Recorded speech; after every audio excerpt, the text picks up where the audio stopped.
ask now that Rabbi Mark Goodman, who has prepared a few words of Torah for us today, that we turn our attention to him. Thanks, Rabbi Seth. Shabbat Shalom, everybody. A few weeks ago, we found ourselves talking to real human beings face to face. Less and less. And we also ended up using our Google voice devices more and more. My wife began encouraging all of us here at our house to remember to say, "Alexa, thank you." You bet. She said, "You bet." Now's the part in the sermon where I have to mute Alexa or she'll ruin the whole sermon. So I pushed back against my wife when she told us that we should all be saying, "Alexa, thank you." And I pointed out that Alexa doesn't need to be thanked because she's not really actually there, so to speak. She's actually a series of digital files that are linked to one another to perform specific actions as requested by the user. She has no actual physical presence. In the words of Gertrude Stein, there's no there. Of course, I was wrong, as is often the case when my wife and I disagree. It's good and it's right to say thank you, even to a circuit board running a series of algorithms, for all sorts of reasons. For one, the kids are conditioned to say please and thank you. We are grateful for the action or the service that Alexa provides, and thus it is right to express that out loud. And maybe more importantly, Alexa is real. There is a there, even if she doesn't have a physical presence.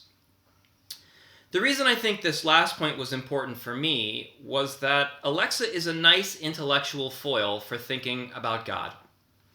I talk to God a lot. God, like Alexa, has either no physical presence or is ever present physically. God is present in everywhere and everything at all times. With Alexa, I get an answer even if I don't want one. With God, I may get an answer in Scripture or in Talmud, but it never comes as a disembodied voice. I never hear the voice of God, but God is there. I often hear the voice of Alexa, but she is not there. The one thing they have in common is that neither one has a face. As much as I talk to both of them, I will never in my life speak to either face to face, neither God nor Alexa, and neither will you. In fact, as you probably know, nobody gets to see the face of God. Moses specifically asks to see God's face, or at least God's kavod, which God then interprets to be God's face. But in Exodus 33, Hashem replies, "And as my presence passes by, I will place you in the cleft of the rock and shield you with my hand until I have passed by. Then I will take my hand away, and you will see my back, but my face must not be seen." God's face. It's like the face of any person. Seeing it creates the deepest sense of love and connection and intimacy. We know people by their faces. It's integral to our relations and our connection with them that we see their face. Speaking face to face is the way in which people create and maintain love. Conversely, it is the hiding of the face that conveys a host of other emotions. In the Torah, God never openly reveals God's face, but on several occasions, the Torah tells us that about either God hiding God's face or a person hiding their face from God. The Hebrew for that term is Hester Panim, and it is a means of expressing a variety of emotions or actions. Those emotions are anger, fear, loneliness, humiliation, and rejection. In Deuteronomy 31, we see God's anger. As it says, "Then my anger shall be kindled against them in that day, and I will forsake them, and I will hide my face from them. And they shall be devoured, and many evils and troubles shall come upon them. In Exodus 3, we see the hiding of the face as an expression of fear. When it says, I am, he said, the God of your father, the God of Abraham, the God of Isaac, the God of Jacob. And Moses hid his face, for he was afraid to look at God. In Ezekiel 39, hiding of God's face connotes abandonment. In Genesis 3, Cain hides his face in order to not be recognized as the murderer that he is. He expresses humiliation by hiding his face. And in Isaiah 64 and in Psalm 44, we cry out to God and get no response at all in return. As the psalm says, why do you hide your face, ignoring our affliction and distress? The Tanakh expresses that when we have truly tainted our relationship with God, God completely rejects us. The expression in the Torah for that rejection is the hiding of God's face. This has all become very interesting to me because, as you all know, during the COVID-19 pandemic, the CDC has mandated that all of us wear masks whenever we go out in public. At first, it was kind of funny. Everyone looked like a bank robber in a Western film. After a few weeks, most people began complaining that the masks were uncomfortable or fogged up their glasses, as they do mine when I'm not wearing contacts. One of my friends told the story of seeing someone she thought she recognized as a friend at a market in Berkeley, California, in his mask. "Josh?" she said. He replied, "No, I'm David, but from the nose up I look just like Josh." Now, 4 weeks into the practice of wearing a mask, it's starting to become routine while also feeling like a drag. Yes, it is uncomfortable. Yes, it fogs my glasses. But mostly, everything has become impersonal. Even when you see someone you recognize, you don't really see them. People are practicing how to smile extra big in a mask so that you can see it in their eyes, since our mouths and our noses are no longer capable of expressing anything at all.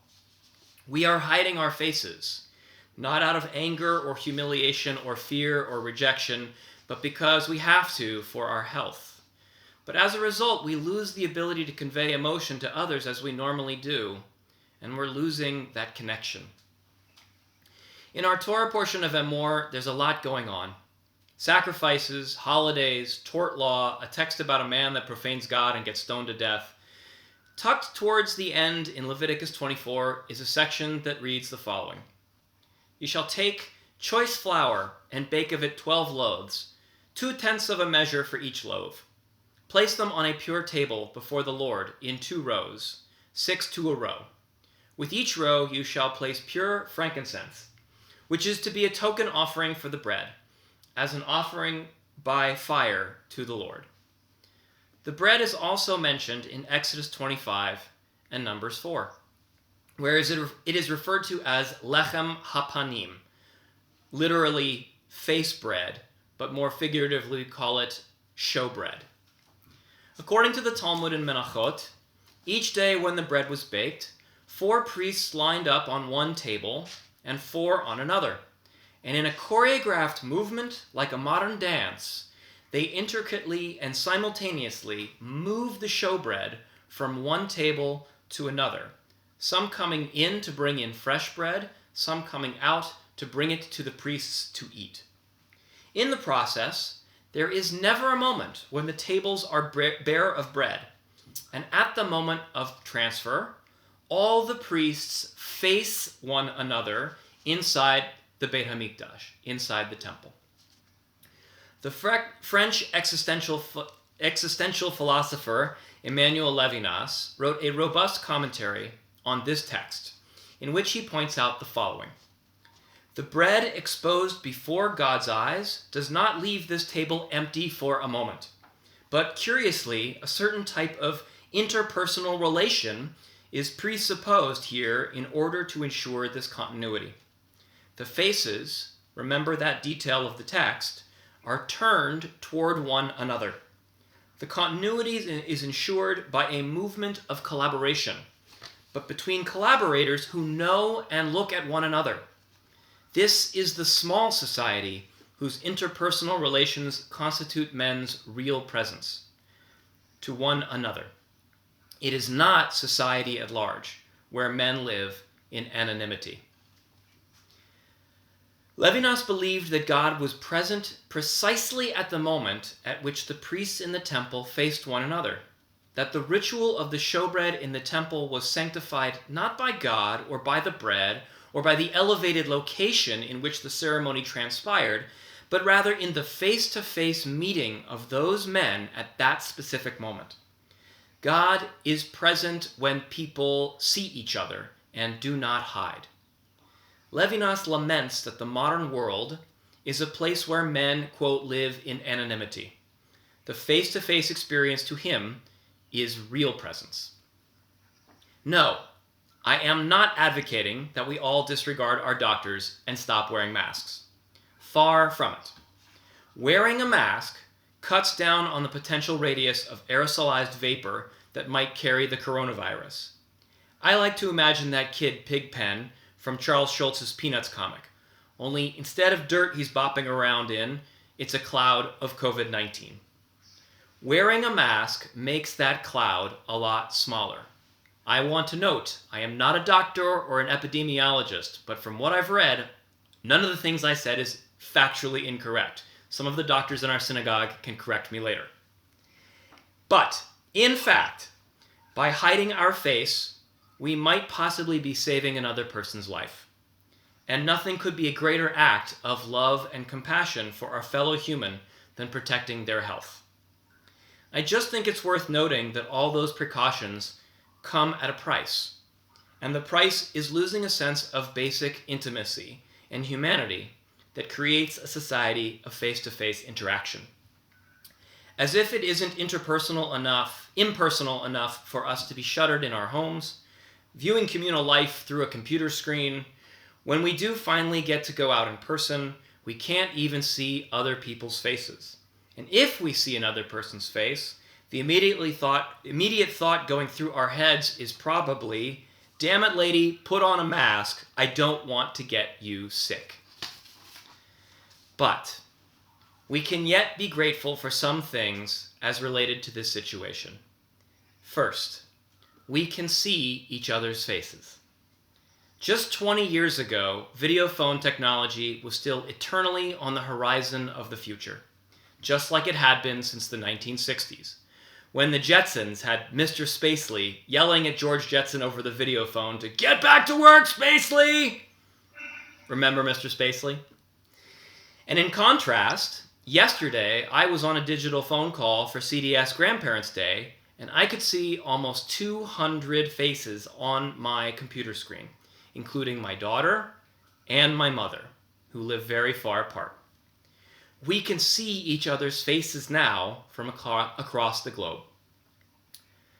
Second, absence makes the heart grow fonder. Perhaps we have begun to take for granted all the little things in the world because we have had access to such a bounty of amazingness. When you're confined to your house and exposed to fewer people and less busyness, it allows you to appreciate the details.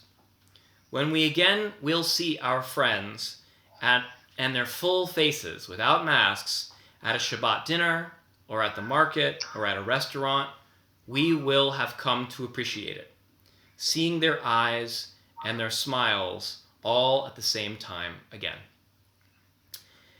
And finally, we are being reminded that presence is not predicated on physicality. It's called social distancing, not spiritual distancing. We may not be able to see people the way we once did, but it doesn't change the nature of our interdependent society. In fact, our attempt to protect the health of our neighbors demonstrates that we are a society of loving kindness, even more so than when we could see the faces of our fellow Americans. In those mask-to-mask moments, whether we can actually see our fellow humans or not, God is present. I don't need to see God to know that God is there. It is, in fact, in my hiding my face and you hiding your face, that we find God present in these strange times. Shabbat Shalom. Shalom, Yashar Koach to Rabbi Mark Goodman for presenting us words of Torah today, and wonderful.